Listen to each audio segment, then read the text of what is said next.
What's up, everybody, and welcome back. Today, I am checking out SB19 Story Episode 1, The Ultimate Sound Break. This is a member's choice video where I make a post and ask for members to give me videos to check out, and this was one of them. So this was put together by CashualChuck. If you haven't heard of him, go check him out. I'll leave a link to his channel in the description below. You guys go check that out.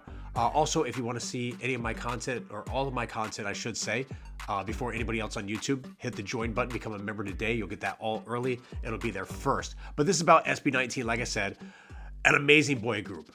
Awesome boy group. Maybe the best in the world right now. I'm going to say they're the best in the world right now because, man, what they do is just insanely amazing. The stuff they come up with. But I've checked them out from the beginning, and to where they are now, it is just a drastic change. If you go back from here to where they were, you wouldn't recognize them. It'd be completely different. You'd say those are different guys. But I tell you what, they are amazing. So you guys let me know what you think in the comments below, and let's get into it. When you hear the words pop music and the best boy band, who comes to mind?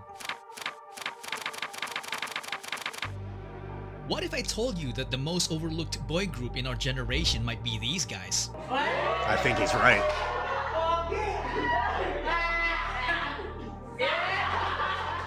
In the last 6 years, these guys turned a small Korean entertainment company into a company that produced the greatest P-pop group ever. Are you proud of SB19? And you don't accomplish that without making a few enemies. K-pop. Lima pala sila. K-pop pangit. Some of them coming from unexpected places. Pinoy ba daw? Parang may ginaya rin. But behind the group are 5 driven men who were about to transform what was once a laughingstock genre in music into the fastest growing genre of the world. Ever since we had this goal, and not just for us, but for the entire industry. Feeling ko hindi pa natin nakukuha yung recognition na dapat para sa atin. Between disbanding before they even debuted, All hope is lost parang nung time na yun. becoming industry outcasts and getting bashed by their own countrymen, Sana magkaroon tayo ng grupo na hindi naman mga kataas. That's ridiculous. You know, that's upsetting. That's really upsetting when, you know, you have a group that represents your country and they're trying to do the best they can with what they have, and you're going to bash them and, you know, try to make them feel bad and like they don't belong or whatever was said about them. That is just so messed up. Ng tangos ng ilong. Para talagang original. the rise of SB19 may not be the greatest Filipino success story ever. Maganda kasi yung revenge kasi talaga yung success na ipapakita mo sa mga hindi naniniwala. Tama yan. But it certainly is the most inspiring one.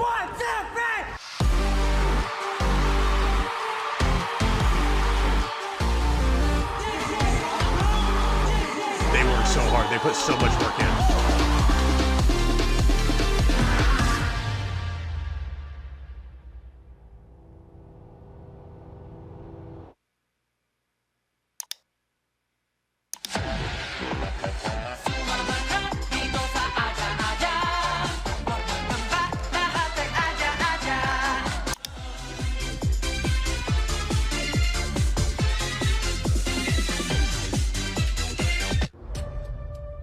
This is called Triple, a group of talented performers and comedians from Korea you've probably never heard of.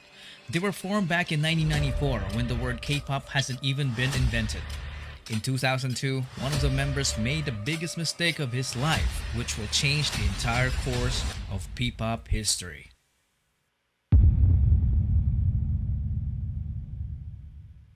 That member was Jong Song Han. It all started when he left the trio in 2002 to become an entrepreneur. Cult Triple became Cult 2. Most of their fans thought that Songhan's decision was a huge mistake because the remaining members started racking up different awards in the entertainment industry. If he only stuck around, he would have gotten those awards too. But this man's decision was final. He used all of his savings to build an event organizing company called ShowBT Entertainment. Today we know him as Tatang Robin.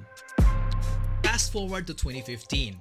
The fight of the century just happened. One Direction's Drag Me Down was all over the radio, and Big Bang was the biggest K-pop boy group, while P-pop has Top One Project. Chances are, you have never heard of them. But somewhere in Makati, Philippines, an audition was held. Tatang Robin was looking for young talents who would be part of the package of their service as an event organizers. Talents who can perform on their own but can also serve as backup dancers and singers to their main performers. One of the main attractions of the said audition was if you're good enough, you might just debut as a member of Show BT's first ever P-pop group to undergo a Korean-style training. Filipinos don't get opportunities like that so often, so hundreds of talents applied, but only 30 made it as trainees. They were initially Only 30. called the Show BT Musical Gala Team, but then later dubbed as Nara, which in Korean means country and also happens to be the national tree of the Philippines. If you're a fan who is deep into the P-pop scene, you would recognize some of the future P-pop stars, but one of the most notable ones is this guy. Pablo. On the first day of training, one guy stood out because he was just alone standing awkwardly in the corner. Nung una, ang weird niya kung nagsasalita mag-isa. He was facing the wall and making hand gestures as if he was rapping in front of it. Nakatayo siya sa gilid. Biglang gaganon. Sabi ko, anong ginagawa na? Nagre-ritual ba ito sa gilid? That guy was John Pablo Nasser. He always wanted to be a performer. As a young dreamer, he joined several competitions as a soloist and also as a member of the K-pop dance cover group called PHP. In training, he was the guy who shows up early and leaves late despite juggling a full-time job as a data analyst to help provide for his family.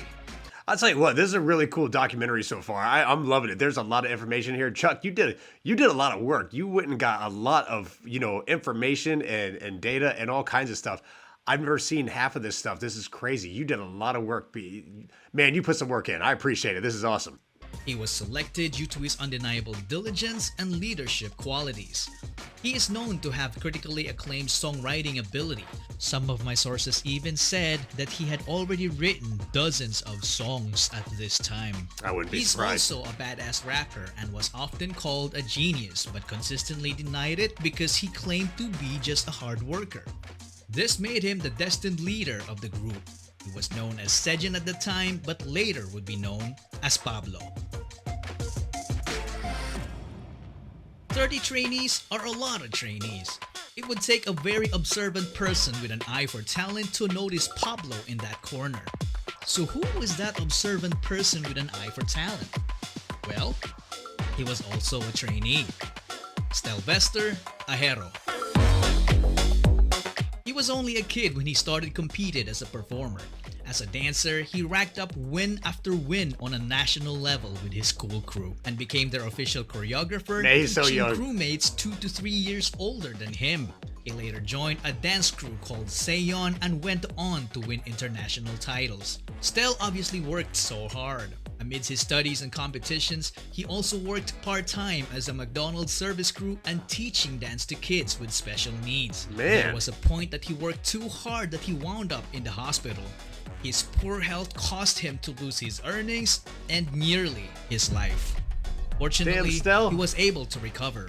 This made him the obvious choice to become the choreographer of the group. But little did they know that dancing wasn't his only talent. No, As a definitely kid, not. he joined the school choir to become the only male soprano. He's got only crazy improved as he vocals. gotten older. He easily became the main heavenly voice of the group because his vocals were just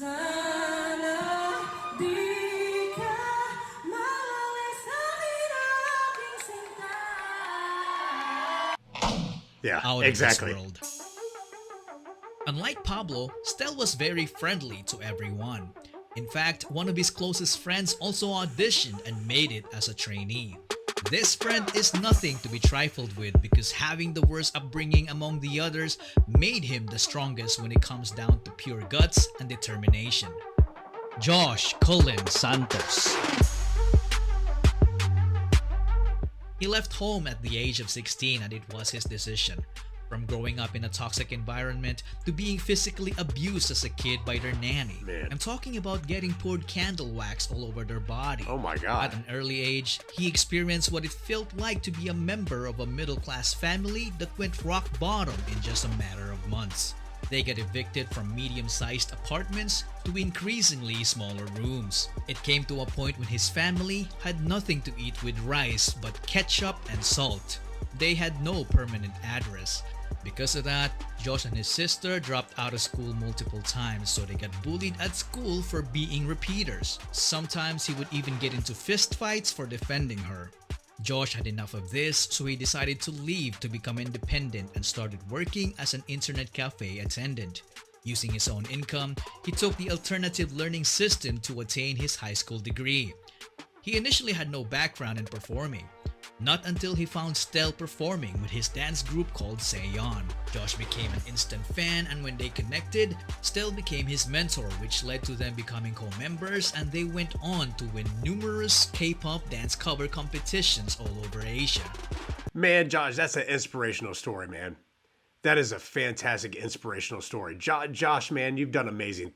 You've done such an amazing from having that kind of, childhood growing up to where you were. Awesome job, man. You're amazing. You're an inspiration. They even met BTS during one of their winning runs in Korea. So from champions to trainees. What else is in store for them?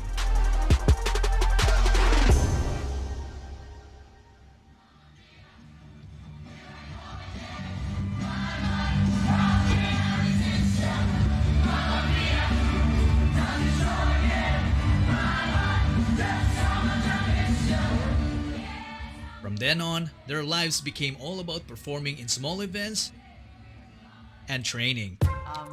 We had one mentor when we were training. Tapos, more on personality development siya. Tapos, presenting ourselves on stage. We had no idea that the Korean-style training they went through It's far, far from what they've been doing sa Korea. was nothing but a mere marketing strategy. But yung skill-wise, parang ganun. We were left on our own.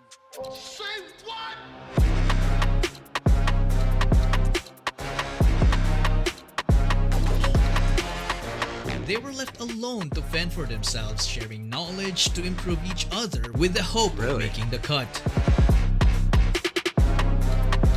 Some That's sources crazy. told me that Pablo had to record some of their vocal sessions to effectively coach his co-trainees.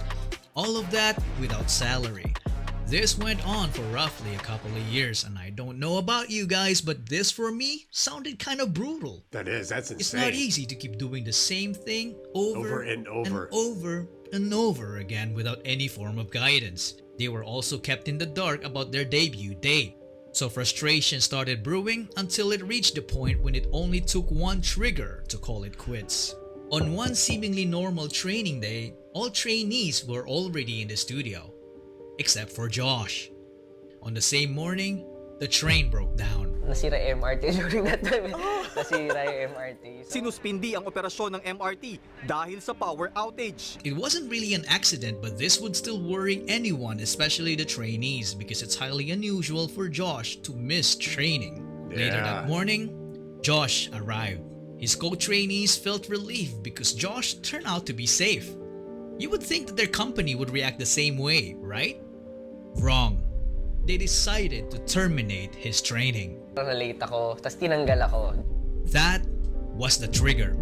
Noong tinanggal po ako, nag-quit din yung mga Seriously? grupo ko. Nag-quit din sila kasi parang naging trigger na point na kung tatanggalin mo si Josh, Umalis kami sa grupo. ganun mo lang kadali itapon yung lahat ng efforts and passion tsaka dreams namin. Show BT had two choices: to keep all trainees or to keep no trainees. The company chose the latter. Everyone left except for Stell. Parang si Stell lang yung naiwan po nun talaga sa training room. Tapos talagang down na down lahat. Si Stell natira kasi doon during that time. Stell set aside all his frustration and remained focused on his goal, while Pablo was devastated. All hope is lost parang nung time na yun. In Josh's case, we can only imagine the pain he must have felt to have been booted out of his dreams. I can't imagine how he felt. It's like he was on top of the world, and all of a sudden, because he was winning dance competitions with Stell, and then all of a sudden, he's a trainee again, and then he's late because the train broke down and he's kicked out. That's crazy. Days passed, Everyone's still feeling down about that incident. Then Pablo's phone receives a message. Brother, tumalik ka na, brother. It was Josh. Out of all the trainees, the guy that got sent packing was the same guy who actively convinced everyone to continue chasing their dreams. Perhaps this was the sheer guts and determination from his life experiences in full display. Pablo hurried back to the studio to find Stell alone. But not for long.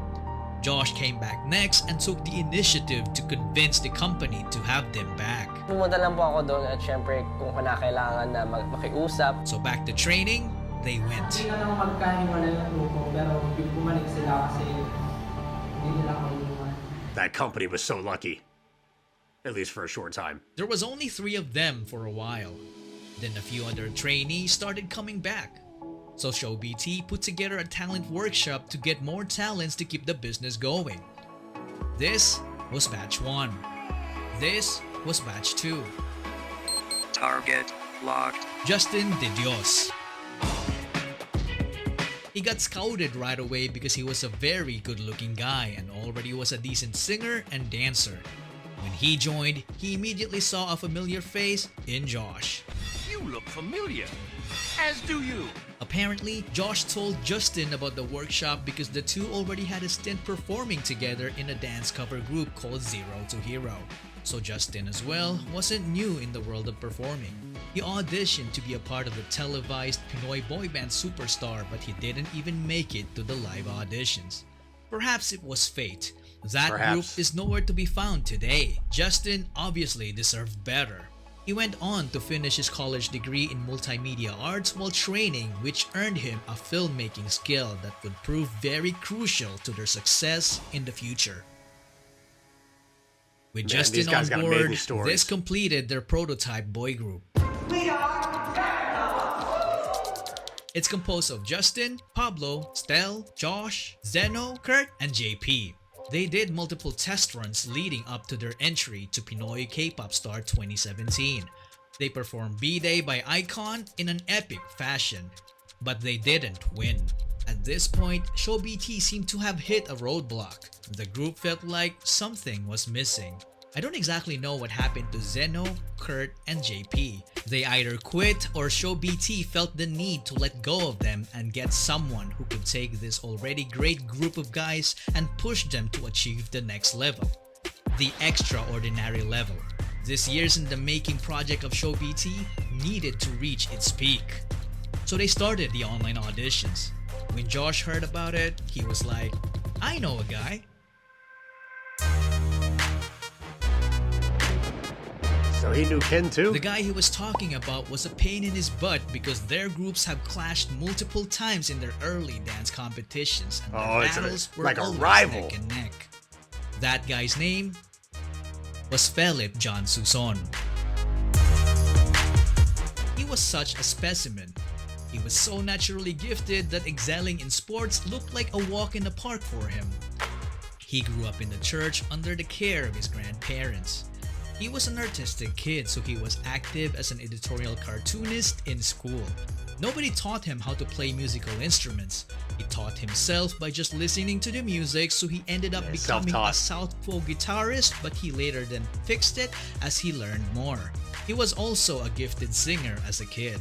Every time there was a family gathering, he was always forced to sing karaoke by his relatives. But when he hit puberty, he lost confidence in his voice because he could no longer hit high notes. But his confidence came back after being mentored by Pablo, who taught him how to harness his unique low voice that seemingly sounds like it came from the underworld. It's amazing.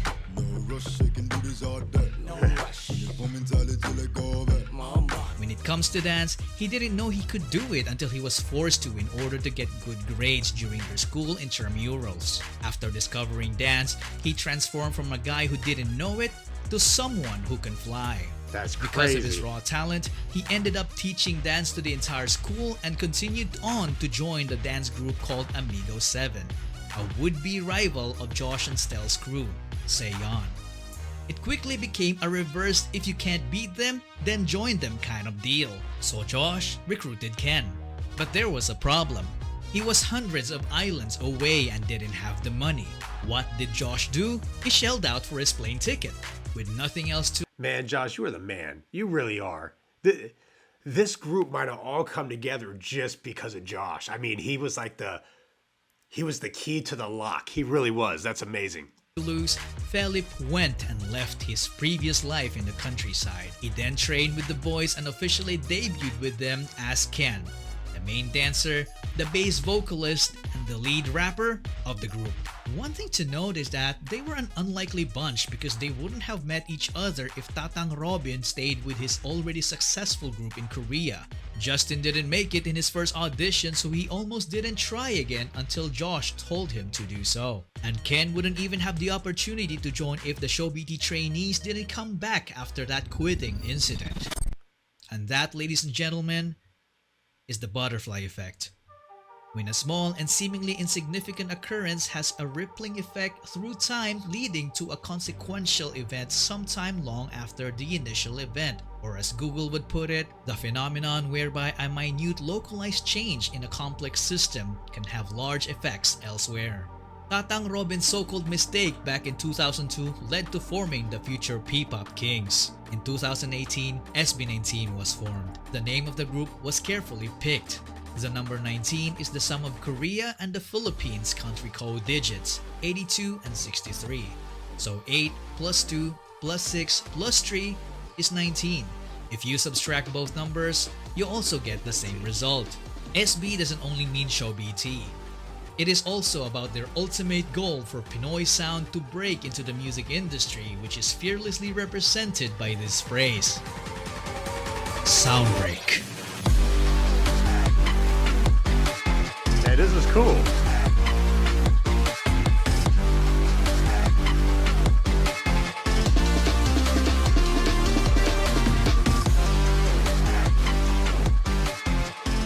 I'll tell you what, that was a cool episode there. That definitely was. Chuck, man, I like how you narrated that. That was really cool. Just a lot of information in there that I had no clue about. That, I mean, their backgrounds, the different backgrounds they come from, and, you know, just how they met, you know, by chance. And really, after that first episode, it's all on Josh. Josh made this happen. I mean, yes, you know, Pablo and Stell met. And then, you know, Stell and Josh met. You know, but really everything happened because of Josh, because he missed the train. Or not because he missed the train, but because the train broke down and he got there late. They let him go and everybody else quit except for Stell. And then Josh's, you know, he contacted Pablo and he's like, we got to go back. You know, and then he convinced the people of the company to take them back. And they worked their asses off. And then they needed another guy and they got Ken. I mean, this is all on Josh. This is because of Josh, as far as I'm concerned. Josh, you did amazing stuff. Maybe you didn't know what you were doing at the time, and maybe you didn't know what was going to happen, but you did things that made this happen, and you guys came together to make an amazing group. You really did. Such an amazing boy group. Maybe, like I said, possibly the best boy group right now. I mean, because they are amazing. If you guys are watching this and you just watched that and you haven't seen SB19 before, go check them out. They're amazing. You guys let me know what you think in the comments below. Like I said, also, if you haven't seen CasualChuck before, go check out his channel. I'll leave a link in the description below. But if you like that video, hit the like button. If you're not a part of J2R family, make sure you hit the subscribe button and go check out my previous reactions to SB19.